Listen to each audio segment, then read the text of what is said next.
வழிபாட்டு தலங்களில் இறைவன் முன் அனைத்து பகவத்கீதை வாசகத்தை சுட்டிக்காட்டி சென்னை உயர்நீதிமன்றம் பல்வேறு கருத்துக்களை தெரிவித்திருக்கிறார்கள். முக்கிய செய்தியாக பார்த்து வருகிறோம். வழிபாட்டு தலங்களில் யாருக்கும் பாகுபாடு காட்ட இடமில்லை என்று நீதிபதிகள் கருத்து தெரிவித்திருக்கிறார்கள். காஞ்சிபுரம் வரதராஜ பெருமாள் கோவிலில் உள்ள மணவாள மாமுனிகள் சன்னதியில் விவகாரம் தொடர்பாக தற்பொழுது நீதிபதிகள் இந்த கருத்துக்களை தெரிவித்திருக்கிறார்கள். இது தொடர்பான மேலும் விவரங்களை தருவதற்காக செய்தியாளர் கிருஷ்ணமூர்த்தி இணைப்பில் இருக்கிறார். கிருஷ்ணமூர்த்தி, வணக்கம். முழு விவரங்கள்.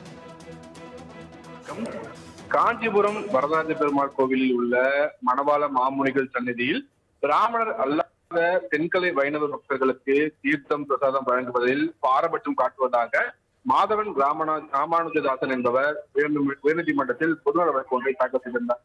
மேலும் அந்த மனுவில் பிராமணர் அல்லாத பக்தர்கள் வரதராஜ பெருமாள் கோவிலில் உள்ள மணவாள மாமுனிகள் சன்னதியில் பிரதான வாசல் வழியாக அனுமதிக்கப்படாமல் பக்கவாட்டு வாசல் வழியே அனுமதிக்கப்படுவதாகவும் 4000 திவ்ய பிரபந்தம் பாட அனுமதி மறுக்கப்படுவதாகவும் மனுவில் குறிப்பிட்டிருக்கிறார். இந்த வழக்கு நீதிபதிகள் ஜி ஜெயச்சந்திரன் மற்றும் நீதிபதி மனோகர் அடங்கிய அமர்வில் விசாரணைக்கு வந்தபோது கோவில் நிர்வாகம் தரப்பில் ஆழ்வார்கள் மற்றும் ஆச்சாரியர்கள் சன்னதிகள் மிக குறுகிய இடவசதி கொண்டதாக இருப்பதாலும் சேவா கால நேரங்களில் பணியில் இருக்கும் முறைதாரர்களே உள்ள முழுமையாக நிற்க முடியாத சூழல் நிலவுவதாக பொது பக்தர்கள் சன்னதிக்கு வெளியே நிறுத்தப்படுகிறார்களே தவிர இதில் எந்தவித சாதி பாகுபாடும் இல்லை என்று விளக்கமளிக்கப்பட்டது.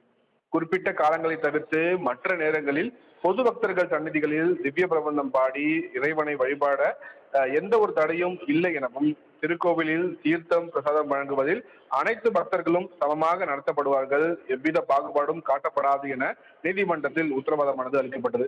இந்த உத்தரவாதத்தை ஏற்றுக்கொண்ட நீதிபதிகள் இறைவனின் பார்வையில் அனைத்து உயிர்களும் சமமானவர்கள், இறைவன் யாரிடமும் பாகுபாடு காட்டுவதில்லை என்ற பகவத்கீதையின் வாசகத்தை சுட்டிக்காட்டி வழிபாட்டு தலங்களில் யாருக்கும் பாகுபாடு காட்ட இடமில்லை என திட்டவட்டமாக தெரிவித்திருக்கிறார்கள். மேலும் கோவில் நிர்வாகம் அளித்த உத்தரவாதத்தை உறுதியாக பின்பற்றி செயல்பட உத்தரவிட்ட நீதிபதிகள் இந்த வழக்கையும் முடித்து வைத்திருக்கிறார்கள்.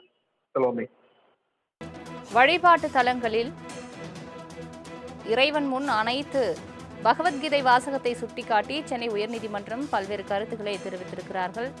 முக்கிய செய்தியாக பார்த்து வருகிறோம். வழிபாட்டு தலங்களில் யாருக்கும் பாகுபாடு காட்ட இடமில்லை என்று நீதிபதிகள் கருத்து தெரிவித்திருக்கிறார்கள்.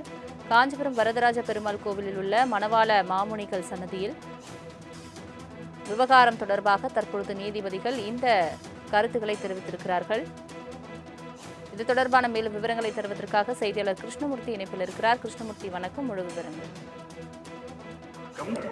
காஞ்சிபுரம் வரதராஜ பெருமாள் கோவிலில் உள்ள மணவாள மாமுனிகள் சன்னதியில் பிராமணர் அல்லாத தென்கலை வைணவ பக்தர்களுக்கு தீர்த்தம் பிரசாதம் வழங்குவதில் பாரபட்சம் காட்டுவதாக மாதவன் ராமானுஜதாசன் என்பவர் உயர்நீதிமன்றத்தில் பொதுநல வழக்கு ஒன்றை தாக்கல் செய்திருந்தார்.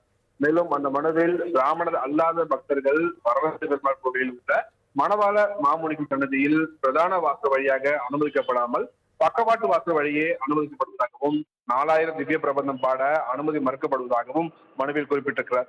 இந்த வழக்கு நீதிபதிகள் ஜி ஜெயச்சந்திரன் மற்றும் நீதிபதி மனோகர் அடங்கிய அமர்வில் விசாரணைக்கு வந்தபோது கோவில் நிர்வாகம் தரப்பில் ஆழ்வார்கள் மற்றும் ஆச்சாரியர்கள் சன்னதிகள் மிக குறுகிய இடவசதி கொண்டதாக இருப்பதாலும் சேவா கால நேரங்களில் பணியில் இருக்கும் முறைதாரர்களே உள்ள முழுமையாக நிற்க முடியாத சூழல் நிலவுவதாக பொது பக்தர்கள் சன்னதிக்கு வெளியே நிறுத்தப்படுகிறார்களே தவிர இதில் எந்தவித சாதி பாகுபாடும் இல்லை என்று விளக்கமளிக்கப்பட்டது. குறிப்பிட்ட காலங்களை தவிர்த்து மற்ற நேரங்களில் பொது பக்தர்கள் சன்னதிகளில் திவ்ய பிரபந்தம் பாடி இறைவனை வழிபாட எந்த ஒரு தடையும் இல்லை எனவும் திருக்கோவிலில் தீர்த்தம் பிரசாதம் வழங்குவதில் அனைத்து பக்தர்களும் சமமாக நடத்தப்படுவார்கள், எவ்வித பாகுபாடும் காட்டப்படாது என நீதிமன்றத்தில் உத்தரவாதமானது அளிக்கப்பட்டது. இந்த உத்தரவாதத்தை ஏற்றுக்கொண்ட நீதிபதிகள் இறைவனின் பார்வையில் அனைத்து உயிர்களும் சமமானவர்கள், இறைவன் யாரிடமும் பாகுபாடு காட்டுவதில்லை என்ற பகவத்கீதையின் வாசகத்தை சுட்டிக்காட்டி வழிபாட்டு தலங்களில் யாருக்கும் பாகுபாடு காட்ட இடமில்லை என திட்டவட்டமாக தெரிவித்திருக்கிறார்கள். மேலும் கோவில் நிர்வாகம் அளித்த உத்தரவாதத்தை உறுதியாக பின்பற்றி செயல்பட உத்தரவிட்ட நீதிபதிகள் இந்த வழக்கையும் முடித்து வைத்திருக்கிறார்கள். சலோமி.